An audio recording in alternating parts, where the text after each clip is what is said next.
ভারতীয় টেলিভিশনের জনপ্রিয় তারকা জুটি ঐশ্বরিয়া শর্মা ও নীল ভাটের অনবদ্য রসায়নে একসময় মুগ্ধ হয়েছিলেন দর্শকরা। তবে বাস্তব জীবনের গল্পটা ঠিক উল্টো পথে হাঁটছে। দীর্ঘ 4 বছরের দাম্পত্য জীবনের ইতি টানতে চলেছেন আলোচিত এই তারকা জুটি।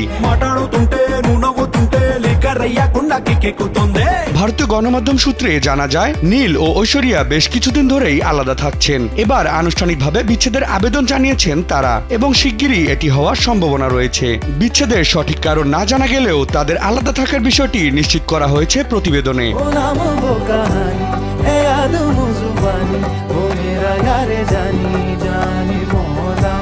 এর আগে বিচ্ছেদের গুজব ছড়িয়ে পড়লে গত জুনে সামাজিক যোগাযোগ মাধ্যমে প্রতিক্রিয়া জানিয়েছিলেন ঐশ্বরিয়া। এ সময় নিজের ইনস্টাগ্রাম হ্যান্ডেলে তিনি লিখেছিলেন, আমার জীবন মোটেও আপনাদের আলোচনার বিষয়বস্তু নয়।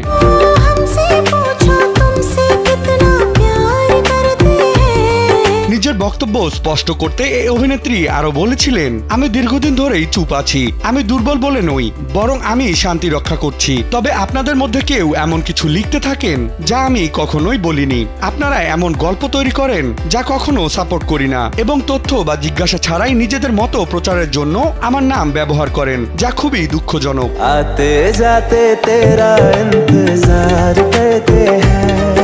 নতুন করে বিচ্ছেদের খবর ছড়িয়ে পড়লেও এ বিষয়ে আর কোনো মন্তব্য করেনি নীল কিংবা ঐশ্বরিয়া। সামাজিক যোগাযোগ মাধ্যমেও নীরব রয়েছেন এ তারকা দম্পতি। ফলে তাদের সম্পর্ক ভাঙনের আসল কিংবা বর্তমান পরিস্থিতি নিয়ে জল্পনা আরো ঘনীভূত হচ্ছে।